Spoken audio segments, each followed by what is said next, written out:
make no friends in the pits and you take no prisoners. 1 minute you're up $500,000 in soybeans and the next, boom, your kids don't go to college and they've repossessed your Bentley. Are you with me? The revolution starts now. We have to pass the bill so that you can find out what is in it. Turn those machines back on! You are about to enter the Peter Schiff Show. Show me the money! If we lose freedom here, there's no place to escape to. This is the last stand on earth. The Peter Schiff Show is on. I don't know when they decided that they wanted to make a virtue out of selfishness. Your money, your stories, your freedom. The Peter Schiff Show.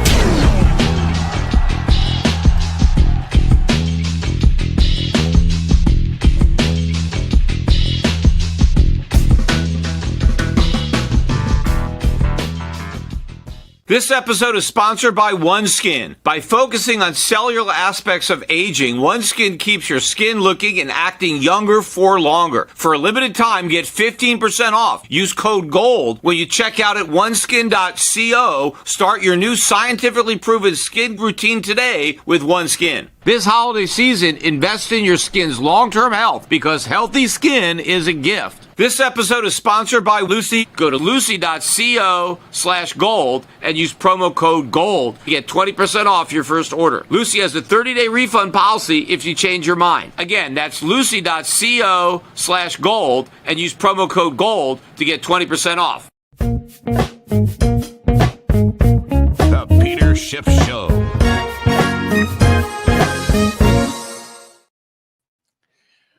Well, I am back in my Puerto Rico studio where I will be until Christmas vacation.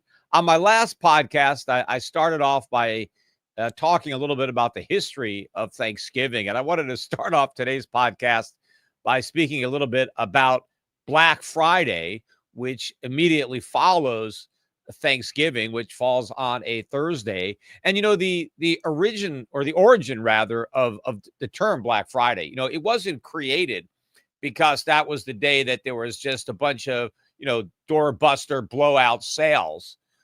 The reason that they started calling the Friday after Thanksgiving Black Friday was because that was thought to be the day when all these retailers finally operated in the black, meaning up until, late November, your typical retail company store was losing money. They operated in the red, but they sold so much merchandise on the day following Thanksgiving that put them in the black for the year. And then, of course, they sold the rest of their merchandise between then and Christmas and the end of the year. And so that's basically where all these retailers made all their money because so many people did so much Christmas shopping. It wasn't just like, oh, we have to have these huge sales, which it's now really become a global phenomenon. You know, it's not just the U.S. You know, they had Black Friday sales in St. Bart when I was down there. I don't really know what the deals were, but I saw the signs in the stores for Black Friday. So that's where it came from. And, you know, the reason that it was the busiest shopping day was, you know, people had Thanksgiving off and a lot of people really had nothing to do on that Friday. Maybe they took the day off and Christmas was coming. So it's when people started to do their Christmas shopping. And in fact, Roosevelt, this was in the 1930s. Originally, Thanksgiving fell on the last Thursday of November every year. And Roosevelt changed that. And then I think later Congress codified it, but Roosevelt changed it to the fourth Friday in November, which is where it is now. And the reason he did that was because every once in a while, like last year, there are 5 Thursdays in November. This year, there's only 4, but last year there were 5. And so by making Thanksgiving the fourth Friday of November, every several years, you would actually have an extra week in November where people could shop for Christmas. That was the whole impetus for changing when Thanksgiving fell, was so that retailers could make more money during an extended holiday season. Now, this year, they don't have that because, you know, this is the last Thursday, or Thanksgiving was on the last Thursday of November. So this is a much shorter Hollywood shopping, holiday shopping season than what we had in 2023. But I always get a kick out of the coverage in the news of Black Friday, and you see the images of Americans, waiting online at the crack of dawn and then breaking into the stores, to buy all this merchandise. And they often, use these images to show, oh, look at the American economy. We've got this powerful economy, a strong economy. Look at our consumers out there buying all this stuff. This is this great, vibrant economy. That is not an economy, right? Sure, spending money is great, but that's not what makes your economy strong. It's producing all the stuff that people get to buy. That's what makes the economy strong. It's not consumption. That's not the engine. That's the caboose that drives the economic train. The engine is the production. It's the ability to produce all those goods, because without the goods, there's nothing to consume. The fact that Americans are willing to buy, isn't a sign of strength. I mean, anybody is willing to buy, right? I mean, in fact, Americans don't even have the money to buy. They go into debt. A lot of this, Black Friday shopping is being put on a credit card. Probably a record amount of spending this holiday season, I bet, will end up being charged, even though interest rates on credit card debt is at an all-time record high at around 25%.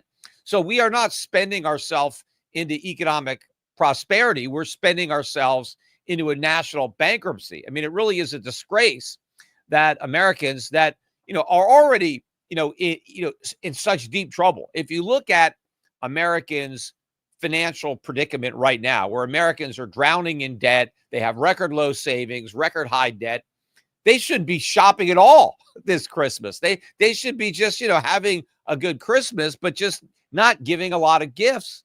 I mean, when you're broke, you can still have a good Christmas. Don't make it all about the presents, right? You can still celebrate the holiday. You can, make gifts and find ways to be frugal. We shouldn't be encouraging people that are already too heavily in debt and that are working 2 or 3 jobs just to pay the rent to then go out and borrow more money to buy more goods for Christmas. And of course, a lot of the shopping isn't even for Christmas. People rush out to the sales on Thanksgiving and Monday now, or not on Black Friday. And now they have Cyber Monday.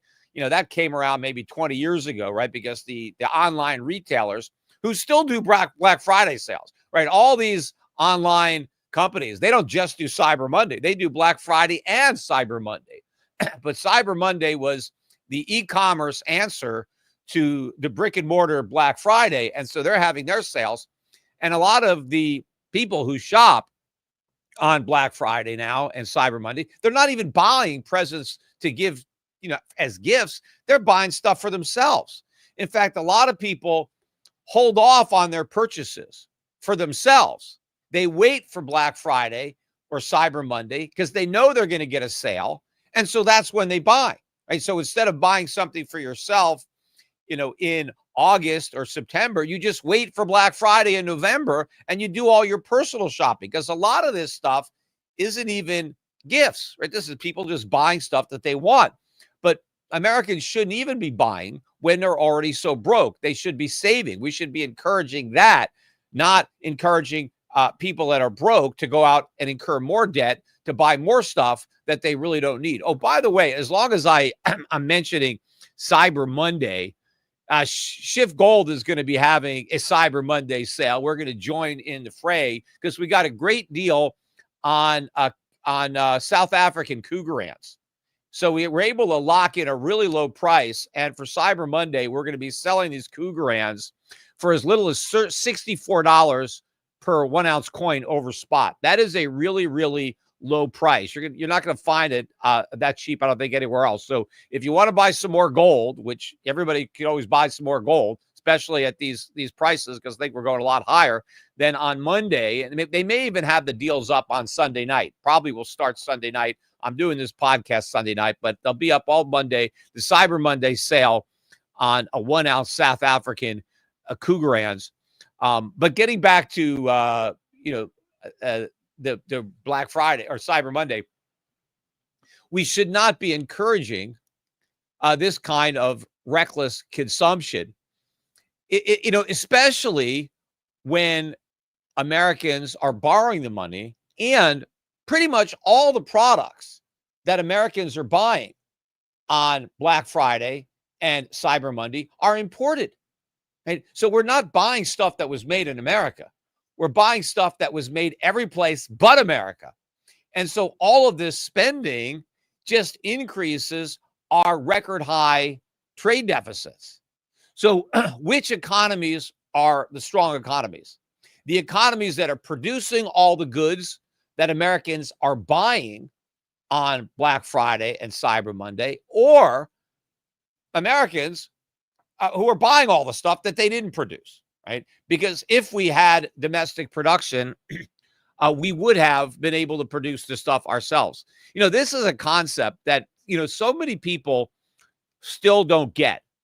I was watching Donald Trump, and I'm going to talk a lot about Trump's policies on this podcast because I've been taking a lot of flack for my criticism of Trump. So I want to defend what I've been saying. But Donald Trump had a post on Truth Social. I only found out about it because somebody reposted it on X. I don't really spend any time. In fact, I've never been on Truth Social. I'm not really sure how many people are there, but obviously somebody was there because they posted this on X. But I'm going to read you Donald Trump's post. Here's what he said. The idea that the BRIC countries are trying to move away from the dollar while we stand by and watch is over, and over is all caps. We require a commitment from these countries that they will neither create a new BRICS currency nor back any other currency to replace the mighty US dollar, or they will face 100% tariffs and should expect to say goodbye to selling into the wonderful US economy. They can go find another sucker, in quotes, with an exclamation point. There is no chance that the BRICS will replace the US dollar in international trade, and any country that tries should wave goodbye to America. Now, there's so many problems with this post. First of all, I don't think it's going to resonate very well with the BRIC nations when Trump is threatening them the way they are. But if the US dollar really were as mighty as Donald Trump seems to think it is, he wouldn't have to threaten the world if they stopped using it. They would want to use it. If the dollar was so great and so strong, then it would just stand on its own. I mean, people would just want it. They would want to accumulate dollars. We wouldn't have to force anybody. We wouldn't have to twist their arms or try to blackmail them into holding the dollar. They would just hold it. Now, the fact that Donald Trump is worried about the BRICS moving away from the dollar at least shows you that he's smart enough to recognize how bad it would be for the United States if they were to move away from the dollar. And the fact that they could move away from the dollar just shows that the dollar is not as strong and almighty as Donald Trump claims it is if he's so worried about the consequences of the world moving away from it. Because in the past, we wouldn't have had to worry about that at all. Wouldn't have mattered. But the fact of the matter is, and Trump must know this, our entire economy depends on the dollar as a reserve currency. Now, the fact that Trump is making these threats is not going to slow the de-dollarization process. If countries have decided that they want to move away from the dollar, they're going to move away from the dollar. It doesn't really matter what Donald Trump threatens. Now, they may not form their own currency. In fact, they already announced even before the election, and I talked about it from that last BRICS summit that took place in Russia, that they had no short-term intention of creating another currency, but they did want to do more trade amongst themselves with their own currencies and not the dollar. And there is no way that Donald Trump is going to stop that from happening. He can't force China and Russia to invoice each other in dollars for bilateral trade. Why can't they trade in rubles or yuan?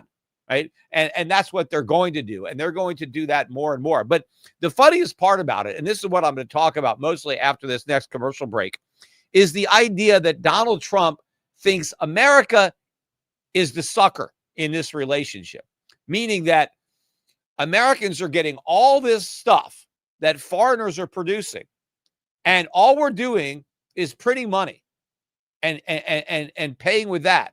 And we're the suckers. We're the suckers for getting all this merchandise, right? Yet they get the paper dollars. He's got it backwards. It's China. It's the rest of the world. Those are the suckers. Those are the patsies. They're getting paper. We're getting real goods that make our lives better, and they get paper. Those real goods, require devoting a lot of resources, land, labor, capital, right? Equipment, buildings, lots of stuff goes in to producing the goods that we consume. Nothing goes into producing the dollars that they get. We create them out of thin air. It costs us nothing. So who's the sucker in this relationship? The country that gets all this great stuff, or the countries that get fiat currency, right?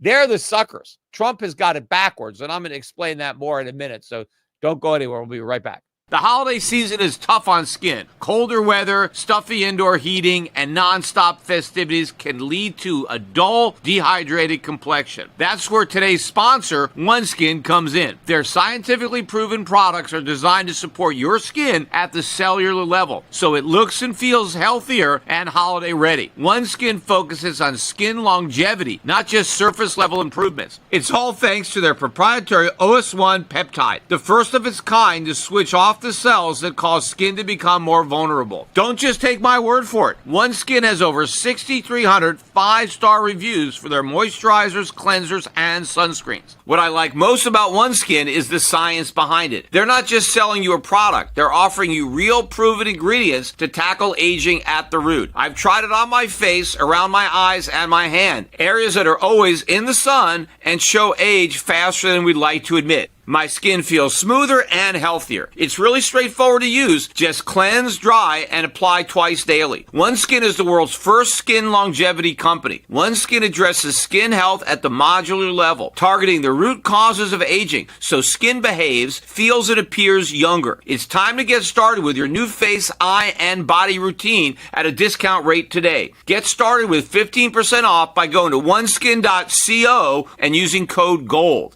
After you purchase, they'll ask you where you heard about it. Please support our show and tell them Peter Schiff sent you. So that's 15% off at oneskin.co with code GOLD. This holiday season, invest in your skin's long-term health because healthy skin is a gift.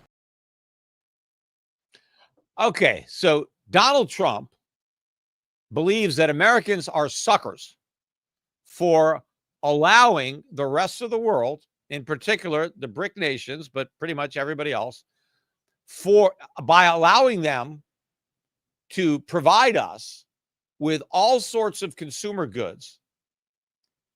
We're suckers for accepting all those goods and giving them our fiat currency, our paper dollars that we create out of thin air.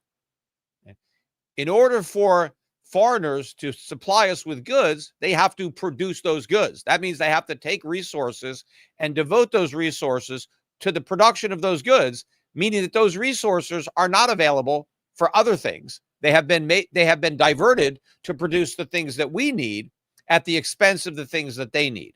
So the world lives beneath its means so that Americans can live way beyond their means, and somehow we're the suckers. It's completely backwards. The rest of the world are the suckers. We are going for a ride on a global gravy train. And Donald Trump is threatening to jump out of the gravy train, right? He wants foreigners to say goodbye to the U.S. market.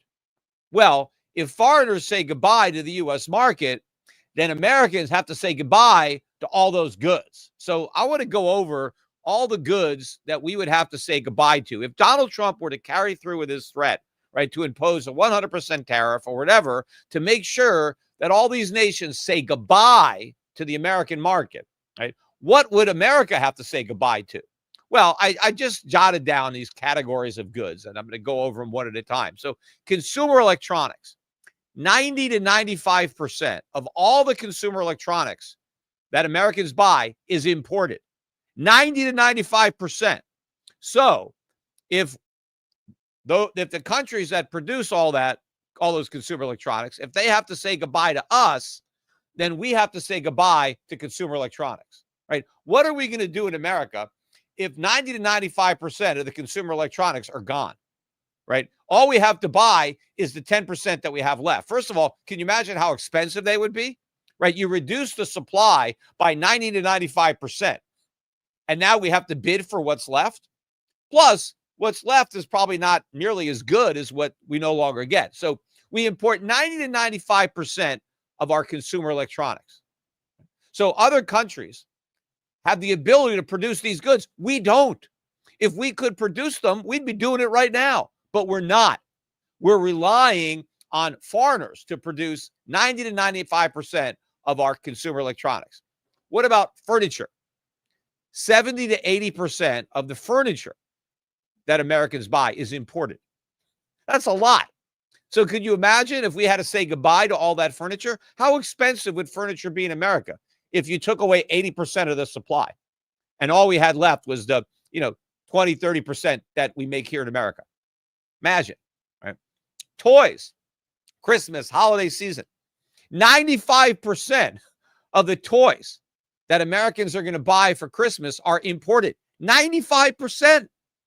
85% of the total, not of the 95, but 85% of the toys are coming from China alone. That one country. China makes 85% of our toys. Pretty much without China, there is no Christmas, right? What do we got left? If we import 95% of our toys, we only make 5% of the toys that we consume. Imagine what would happen to the price of toys. We wouldn't even, you couldn't even get them. They'd be in such scarce supply. They would be so expensive.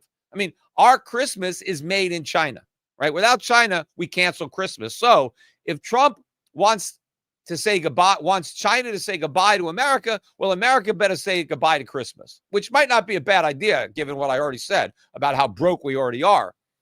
What about shoes, footwear? This one's a killer. 99% of American footwear is imported. I'm not making this up. 99%. So if foreigners have to say goodbye to America, America has to say goodbye to shoes. That's it. We're walking around barefoot. Obviously, we have our old shoes that, we don't have, so we still got those, but we ain't buying any new shoes, right? The shoe industry is gone. 1%, that's all we make. 1% of the shoes, we import 99%. If anyone wants to say, hey, we got a strong economy, why can't we make shoes? If our economy is so strong, can't we make some shoes?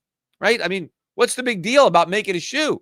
We can't do that, right? And that means, it's dress shoes, sneakers, tennis shoes, all that stuff. It's all imported. Bicycles. The Wright brothers who invented the airplane, right? They had a bicycle shop, right? So I know at one point we made bicycles in this country. Not anymore. We import 99% of the bicycles. Without imports, we say goodbye to bicycles. That's it. No more cycling in America. 99%. Can't we make a bicycle? How simple is that, right? We can't even make it, right? So I don't want to say goodbye to bicycles. What about auto parts? Oh, okay. We import 70% of our auto parts. So imagine how much auto parts would cost if we had to eliminate 70% of the supply. And of course, some of those parts, are key. You can't interchange them. So if foreigners have to say goodbye to America, well, America is going to be saying goodbye to most of its auto parts. What about sporting equipment? Tennis rackets, golf clubs, footballs. 80 to 90% of that is imported. 80 to 90%. All right, do you want to say goodbye to sports in America? Right, that's what would happen. Donald Trump says, hey, yeah, say goodbye to America. We lose all that stuff. Now, again, remember, the rest of the world is still going to produce shoes. They're still going to produce bicycles. They're still going to produce clothing and textiles, right? So they get all that stuff. All they lose is our paper. They still have all that stuff. They can do whatever they want with it. They can use it themselves. They can trade it. We're stuck with our paper. That's all we're missing all this stuff. Jewelry and watches. 80 to 90% of the jewelry and watches are imported. 80 to 90%. Again, imagine how expensive this stuff would be if 90% of the jewelry and watches disappeared from the stores. What Americans would have to pay for the 10% that remain. Pharmaceuticals. 70 to 80% of the pharmaceuticals are imported.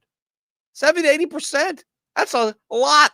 Even though we have a lot of pharmaceutical companies in America, we still have to import 70 to 80% of our pharmaceuticals. So you think drug prices are high now? Imagine how much higher they're going to be when you take away 80% of the supply. Hand and power tools. Yeah, a lot of guys like to do a little work around the house, do-it-yourselfers. You need some power tools and non-power tools. You need a screwdriver, a hammer, stuff like that. 70 to 80% of that is imported, right? So we only make, 20, 30% of all those tools. This is very simple stuff. I mean, how hard is it to make a screwdriver or a hammer? Apparently, it's too hard for Americans because we got to import most of it. Luxury goods. We're a rich country. We should make a lot of luxury goods. Not really. We import 90% of our luxury goods. 90%. So take away those luxury goods. We got to say goodbye to luxury goods. They're going to really be expensive because we're just going to have 10% of what we got now and everybody bidding up those prices. Batteries. Well, we should be able to make batteries, right? Not really. 90% of our batteries are imported. 90%. Want to say goodbye to those? All right. How are you going to work your flashlight or, whatever uses a battery? You're not going to be able to get those. Office supplies. 80% of our office supplies are imported.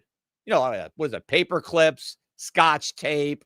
I don't know. I mean, we can't even make that simple stuff. We have to import 80% of that. What about plastics? 65 to 75% of all the plastics are imported. So think about all the items that come in plastic containers. Even if those items are made in America, the plastic containers are not. We got to import all that stuff. What about your kitchen and your tableware? Dishes, plates, silverware, that kind of stuff. 80 to 90% of that is imported. Imagine the cost, of, somebody's, wedding, go to a wedding and they register and they get all this flatware and 80 to 90% of it is gone, right? You have to imagine the price for the 10 to 20%. What about stationery and art supplies? Like stationery, I mean, that's just paper, right? Art supplies, what is that? Like paintbrushes, easels. I mean, that's pretty simple stuff, right? We should probably be able to make that. Well, not really. We import 80% of that. 80% of our paper products are imported. What about camping? Hey, you want to buy a sleeping bag or a tent or, a lantern. You want to go camping over the summer. I mean, Americans, we like camping, right? You figure we can make camping equipment. No, can't make that either. 85 to 90% of our camping equipment is imported. 85 to 9%. What about musical instruments? You go to the football game and there's a marching band there. You think we can make tubas? You think we can make, a drum or whatever, all that stuff? Or you go to a concert and there's, a violin or a cello. I don't know. 75 to 85% of that stuff is imported as well. What about pet products? Dog food, I don't know, a leash, a litter box, but all that kind of stuff, right? Americans love their pets, right? But the reason we have pets is because of imports. 70 to 80% of the pet products are imported. So if foreigners are going to say goodbye to us, we're saying goodbye to our pets because we really don't have the ability to provide them with stuff if we don't get the stuff from the rest of the world. Cosmetics. But we actually do a little bit better here. We only import 60 to 70% of our cosmetics, but that's still a big chunk of the market, 60 to 70%. And of course, a lot of those cosmetics are in plastic containers, and we import all that. What about small vehicles? Looked up that category. That's like a scooter, a moped, an ATV, 85 to 90% of that. So you want to go on a snowmobile or, a scooter, you're not going to buy a new one if we have to say goodbye to those because there's only going to be 10 to 15% on the market. And so obviously the price is going to go through the roof. What about home improvement goods? You want to do a little work. We already talked about how much, we import for tools. But what about the home improvement goods? 60 to 70% of all of our home improvement stuff is imported. Now, what about building materials? Just to build homes, right? You want to construct houses or whatever you want to build. We're 50 to 70% of the building materials are imported, right? So we half our building would have to stop, right? If we couldn't import 50 to 70%, more than half of the building materials. Household appliances, we do a little bit better there, in dishwashers, refrigerators, washer dryers. We only import 50 to 60% of that. But obviously, without those imports, the supply is cut in half. Well, what does that mean about price? The price still has to go way up because there's half as much supply for people to buy. Medical equipment. Now, this is different than pharmaceuticals. Medical equipment. 70% of our medical equipment is imported. Now, I also took a couple of food items. I didn't want to go over all of them, but just to give you an idea, because you think, we're this agriculture powerhouse here in America, right? Coffee. 100% of American coffee is imported. 100%. We don't make any of our own coffee. So all you Americans out there who are addicted to the Morning Joe, right? If foreigners have to say goodbye to America, you're saying goodbye to that, right? So you're going to have to find another way to get that jolt in the morning because you ain't going to have any coffee because we don't grow it. I know they do grow a little bit here in Puerto Rico, so maybe that doesn't count. And we probably don't export it to the United States. But the mainland U.S., there is no coffee. So say goodbye to coffee if foreigners are going to have to say goodbye to the wonderful American market. Seafood. You like to have a fish dinner. You like shellfish. You like, a lobster roll in the summer. 85% of American seafood is imported. Now, this is something that should be a shock to most people because how hard is it to fish, right? Just throw a net in the water and you can catch fish. I mean, America is surrounded by oceans. We've got the Atlantic Ocean and the Pacific Ocean, and we got all these lakes. The country is covered. We got the Great Lakes, first of all, 5 enormous lakes, but we got other lakes. We got all these big rivers all over. Aren't there fish in those lakes? Aren't there fish in those rivers? I mean, sure there are. And there's got to be fish in the ocean, right? Why can't we catch them? I mean, it's ridiculous. That shows you how our country is so dependent on the rest of the world that without the rest of the world, we don't eat fish. 85%. You want to say goodbye to seafood, right? That's what happens. What about produce, right? Lettuce and, just stuff for a salad. Half of that is imported. We can't even make all the salad that we eat, right? The lettuce, the tomato, the cucumbers, the tomatoes, these vegetables, we import half of that. We can't even feed ourselves. With all these big farms out there, how can it be that we can't even feed ourselves? But we can't. So this is not the whole list, but it just gives you an idea of how dependent we are on the rest of the world. It's not the other way around. Once upon a time, we made all this stuff ourselves. We exported all this. We exported consumer electronics. Like we owned that industry. We invented that industry, right? And now we import, what I said, 80, 90% of it. But this shows you how screwed up the American economy is, how completely reliant and dependent we are on the kindness of the rest of the world. And when everybody says, hey, we've got the upper hand, like we're in the driver's seat because we're buying all this stuff. No, the rest of the world is in the driver's seat because they're making all this stuff and we're not even really buying it. They're giving it to us. Buying it would be paying for it with exports. They're lending us the money by accepting our paper. Paper dollars are like IOUs. They're not real goods. They represent a future claim to real goods. So we're not buying anything. We're getting a gift.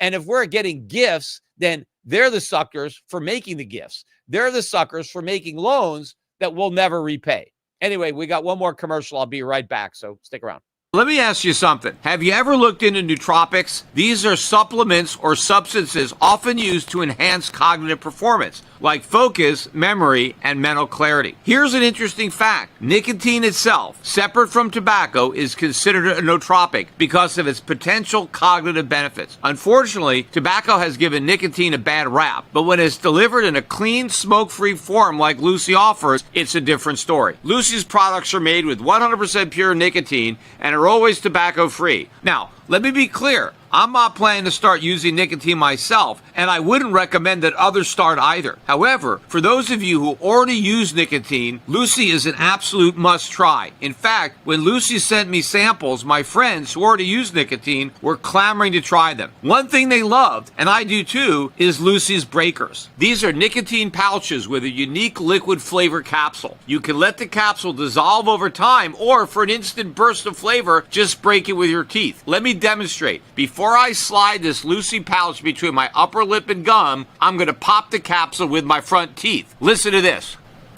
And just like that, boom, my Lucy is bursting with fresh flavor. For added convenience, you can set yourself up with a subscription and have Lucy delivered straight to your door. It's hassle-free and keeps you stocked up with exactly what you need. Try Lucy for yourself at lucy.co. Use promo code GOLD to get 20% off your first order. Lucy has a 30-day refund policy if you change your mind. Again, that's lucy.co/gold and use promo code GOLD to get 20% off. And here comes the fine print. Lucy products are only for adults of legal age, and every order is age verified. Warning, this product contains nicotine. Nicotine is an addictive chemical. All right, so I just went over that exhaustive list, which isn't the total list, of all the goods that Americans import. If anyone wants to say that we've got a strong economy, if we really had a strong economy, we would not be importing 95% of our consumer electronics, 80% of our furniture, 85% of our toys, 95% of our clothing and textiles, 99% of our shoes, 99% of our bicycles, 70% of our auto parts, 90% of our sports equipment, 90% of our jewelry and watches, 80% of pharmaceuticals, 80% of power tools, 90% of luxury goods, 90% of batteries, 80% of office supplies, 75% of plastics, 90% of kitchen and tableware, 85% of stationery and art supplies, 90% of our camping equipment, 85% of our musical instruments, 80% of pet products, 70% of cosmetics, 90% of small vehicles, 70% of home improvements, 70% of building materials, 60% of household appliances, 70% of medical equipment, 100% of our coffee, 85% of our seafood, and 50% of our produce, right? We would not be doing that if we had a strong economy. We would be producing all of that stuff. We would be producing so much of that stuff that we would be a net exporter of that stuff, but we're not. Now, the media or Donald Trump or anybody wants to say, we're the strong economy because we're out there spending. The strong economies are the ones that are out there producing. That is legitimate economic strength, not what we're doing. This is borrowed prosperity. We are living off the kindness of the rest of the world. And I think Donald Trump knows that, despite his tweet to the contrary, identifying who the real suckers are. The suckers are the rest of the world for letting us get away with it for so long. Donald Trump realizes that they don't want to get away with it, that they're tired of being the suckers, and they're trying to move away from the dollar. And he thinks he wants to do whatever he can to preserve this phony economy, this artificial economy, because really what Donald Trump's goal is not really to create a lasting, solid, vibrant economy. It's to perpetuate the bubble. It's to keep the false prosperity going. And in order to do that, we have to stay on the global gravy train. We have to continue to print money and export it to pay for all the goods and services that we don't produce. Now, if we wanted to produce this stuff, is it possible that we could produce our own consumer electronics, our own toys, our own clothing, our own shoes, all that stuff? Yes, we could, but not today, not tomorrow, not next year. It's going to take a long time to recreate the productive capacity necessary to produce this stuff. right? Not only do we have to build all the factories, but we have to create all the supply chains to supply those factories with the goods they need to make the finished products. And of course, we have to train the workforce or build the robots, whatever, to do it. So where's the money going to come from, right? If we have to produce all this stuff because we're going to say goodbye to the imports, right? What happens in the interim? We have a massive recession, right? Because everybody has to stop consuming, right? That's our whole GDP. So the GDP collapses. And we have to devote our resources to making these long-term investments, to building these factories, to retraining our workforce, to redeveloping these supply chains. We need to do that. I want to do that. I want the country to do that. We need to do that. The sooner we do that, the better. But it ain't going to be easy. And, we're going to have to, suck it up. We're going to have to go through some lean years in order to get to where we need to go, right? But that's not what Donald Trump promised. That's not what he wants to deliver. That's not what his voters expect. He promised an instant economic boom, and that is impossible. All he can do is try to blow more air into this bubble. But to say that, we don't need these countries that produce all this stuff, we'll produce it ourselves. We can't, not now. We could eventually, if we made the necessary investments, maybe in 10 years, we could do it. But, it's going to be 10 tough years, while we're sacrificing. Just like think about it on an individual level. If as an individual, you want to start a business, how do you do that, right? You underconsume, right? You have to save your money. You have to not buy a lot of things that you might otherwise have bought. So you have the money to invest in your business, to buy the business equipment that you need, right?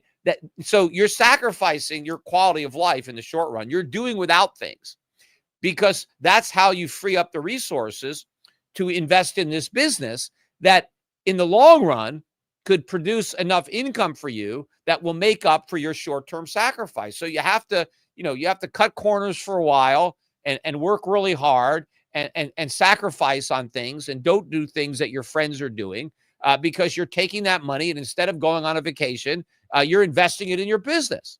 Well, the nation is going to have to do the same thing.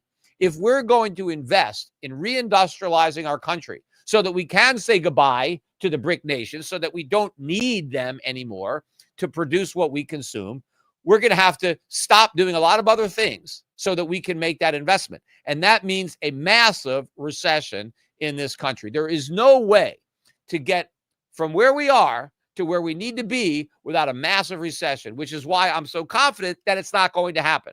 And people, when they argue with me, they say, Peter, look, Trump, he's going to do all this great stuff. He's not going to do it because he's not going to allow the country to swallow the bitter tasting medicine, right? That's needed. We're not going to have any real reforms. He didn't campaign on those reforms. He didn't come close to doing that during his first term. So I see no indication that he's going to do anything like that in his second.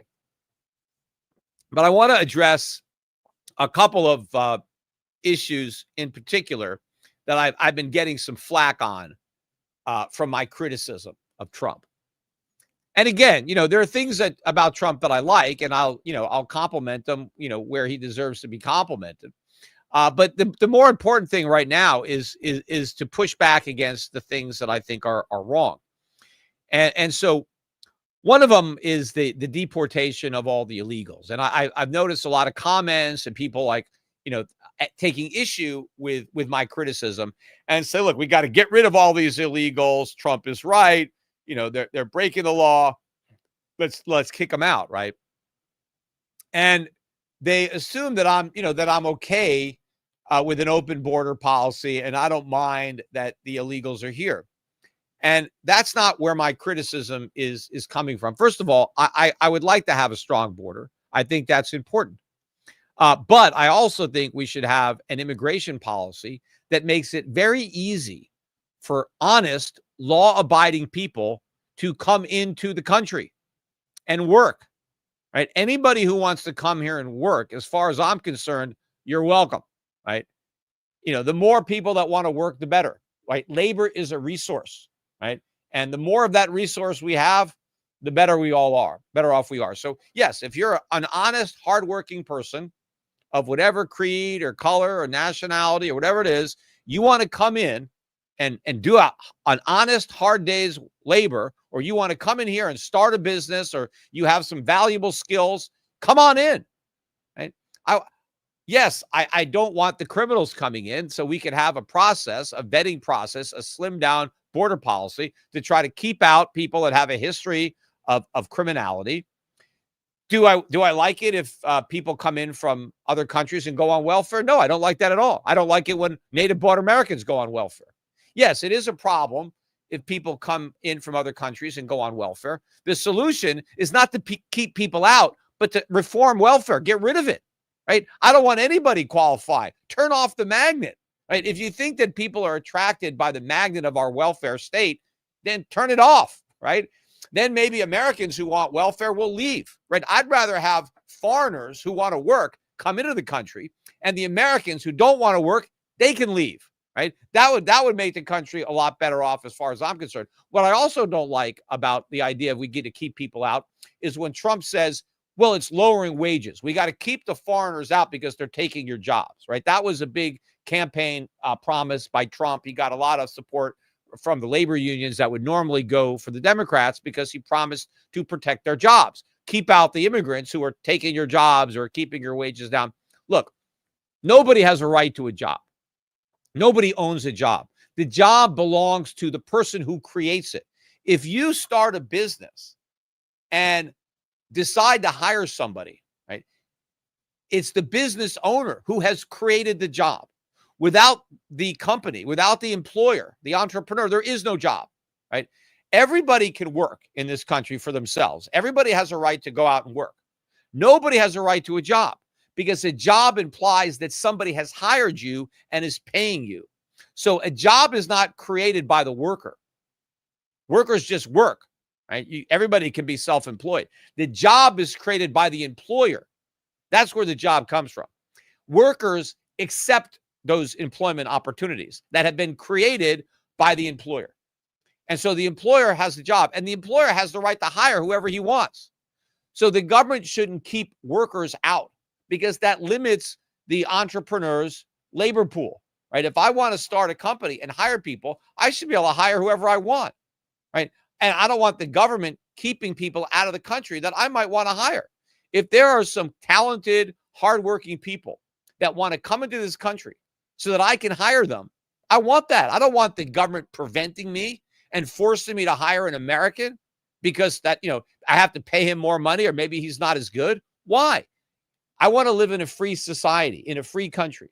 And so if you start a business, you should be free to hire whoever you want. You want to hire the best worker at the best price, which is the lowest price for you because you're buying a good, right? If I'm an employer and I'm buying labor, it's just like any consumer shopping around for a good deal. You don't lose the right to shop around for a good deal because you're shopping for workers, right? So it's still freedom. So I don't like the whole idea about we got to protect these jobs. We got to keep out the workers. No, I'm fine with keeping out the criminals, right? And the rapists and the drug dealers and all that stuff. Yeah, keep those guys out. But that's a whole different story. So you have to understand where my criticism was. And what I wanted people to recognize is we kick out all the illegals. We kick out the good with the bad. And there's more good than bad. And if we kick out a lot of hardworking people, we're all going to be worse off. Yes, they broke a law to come into the country, but they might have abided by every other law since they got here, right? So if somebody broke one law, but ever since they came into the country, they've abided by all the laws, and they've been a contributing member of society, we kick that person out. That's a net loss, right? That's the point that I'm also making, that people are overlooking the downside of throwing out the baby with the bathwater. Now on tariffs, right? Because I've said a lot about tariffs. And people have said, Peter, why are you criticizing the tariffs? Because you said you like tariffs. I like tariffs as a means of financing government better than I like the income tax, the personal income tax or the payroll tax or the corporate income tax. I think it's a better way to raise money. So, yes, I would prefer tariffs to those other types of taxes. But I understand that the burden of the tariff falls on American citizens. It's not on the Chinese or the Mexicans or the Canadians. If Trump imposes tariffs, he can only impose them on America. Yes, he can direct it. He can say, I'm going to put a tariff on Americans buying stuff in Canada. I'm going to put a tariff on Americans buying stuff in China or Mexico. But again, every time he says tariff, say tax. They're very similar. I'm going to tax Americans if they buy Canadian goods. I'm going to tax Americans if they buy Chinese goods. And my point is, I think Americans are overtaxed. So I'm not excited about new taxes. I want less spending. I want the government to cut its spending. If we just impose new taxes, that's not the direction I want to go in. Now, are higher taxes better than big deficits? Yes. But Trump is not going to use the tariffs to lower the deficits because he's going to cut other taxes. So we're going to get bigger deficits and we're going to get tariffs, right? So it's not going to work. That's why I'm criticizing him. Yes, I would like to go back to a country where the federal government only collects indirect taxes, which would be tariffs and other excise taxes like a cigarette tax or, a tobacco tax or a liquor tax or a firearm tax, stuff like that. If we went back to that, yes, I'd be very happy, but we can't go back to that unless we eliminate a lot of government programs that Trump, took off the table. We can't have Social Security, Medicare, Obamacare, this huge national defense budget, pay all the interest on the national debt and finance it all with tariffs. We just can't do it. So the only way we can get to a nation, a federal government that's going to exist on excise taxes the way it did 100 years ago is to get rid of all these programs that we didn't have 100 years ago to pay for. And so that's where my criticism of tariffs is coming in. The other one is this government spending, right? I mean, even, Elon Musk was talking about, we're going to cut $2 trillion out of the budget, which is ridiculous. The government spends $7 trillion. There's no way that that Elon Musk and Ramaswamy could get $2 trillion of cuts out of 7 when 80% of it is off the table, right? Again, no cuts to Social Security, no cuts to defense, no cuts to Medicare. He pledged not to touch Obamacare. I mean, maybe they could get a little bit out of Medicare, but I don't think he wants to go after healthcare at all. So there's only about 1.4 trillion left. So even if he eliminated everything else the government does, he doesn't come close to getting the 2 trillion he's talking about. But the problem is interest on the national debt, assuming interest rates just stay where they are, because they actually could go a lot higher. But interest on the national debt is about 1.1 trillion right now per year. By the end of Trump's first year in office, so January 2026, interest on the national debt will be at least 2 trillion a year. So 900 billion more than it is now. There is no way that the fake Department of Government Efficiency could even make enough recommendations to come close to offsetting that increase on its own, just rising interest, let alone Congress actually vote to approve those draconian reductions in government spending. Meanwhile, the tax cuts that Trump is in favor of will more than offset the tariffs that the government collects. So the deficits are going to go up even without the increase in interest on the debt, which will far outstrip any savings that they can make in the federal budget from waste, fraud, and abuse, as identified by the Department of Government Efficiency. Remember, Ronald Reagan, as I said, Ronald Reagan campaigned on exactly the same thing. In fact, that's where Trump got the drain the swamp. He didn't come up with that. Reagan ran on draining the swamp. Those exact same words. That's where the Peter Grace Commission came from. They were supposed to drain the swamp. The problem is the swamp was too big to drain, and it's a lot bigger now because pretty much every recommendation that was made to cut government spending was ignored. And that was with a real free market guy. I mean, Ronald Reagan was a real libertarian, Barry Goldwater, Ayn Rand kind of guy. I mean, he up until, in fact, for my entire life, he's been the one president that's been closest to my ideal as far as philosophy of government. The only thing that would probably have been closer, if Ron Paul could have won, right? I think Ron Paul would have been even more ideal than Ronald Reagan. And in fact, I know Ron Paul initially got very frustrated with Reagan because of his inability to get spending cuts. He gave up on that, even though he really wanted to cut government spending. I mean, he wanted that, I think, to his core, he really wanted to cut government spending. But there were other things, I guess, he wanted to do more, unfortunately, and he sacrificed, because the only way he can get some of the other things was to give up on the idea of cutting government. And so, unfortunately, the deficits exploded under Reagan, and that, to me, is what made the presidency a failure. I really wish he would have been able to tackle those problems back then, because when Reagan became president, we had a trade surplus. We didn't have a trade deficit. We were still the world's wealthiest creditor nation. We weren't the world's biggest debtor nation. And so he had a chance early on to nip that in the bud, but unfortunately he gave up. But Trump is nowhere near Ronald Reagan. Remember, we did not elect a libertarian in Donald Trump. We did not even elect a conservative. He's neither of those things. He's a populist. Has he latched on to certain libertarian talking points? Yes, to get their votes. Right? His message is always targeted to his audience.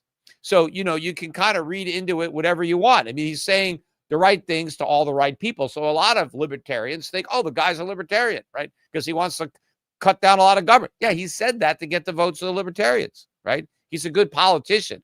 I mean, I granted that. I mean, he's great at that. I mean, even though he had never done it before, he did a great job. And now he's been elected to the presidency twice, 2 non-consecutive terms. Again, that's only been done once in the history of this country by Grover Cleveland. So he's a fantastic politician, but he's not a libertarian and he's not a conservative.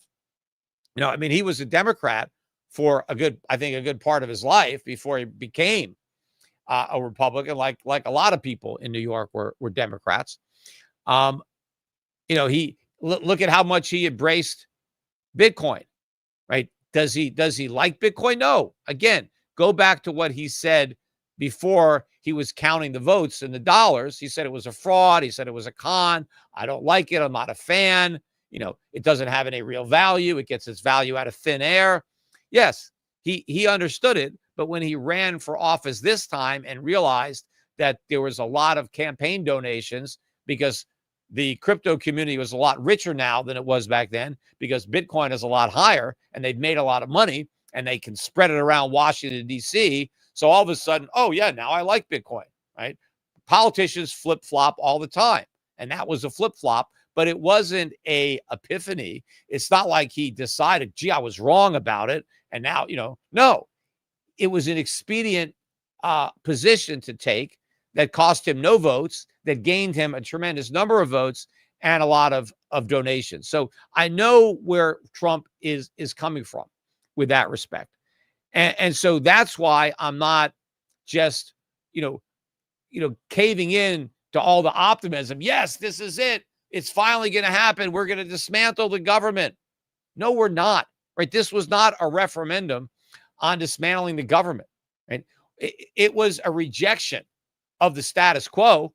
Yes, Americans are frustrated with government because they don't think their government is doing enough.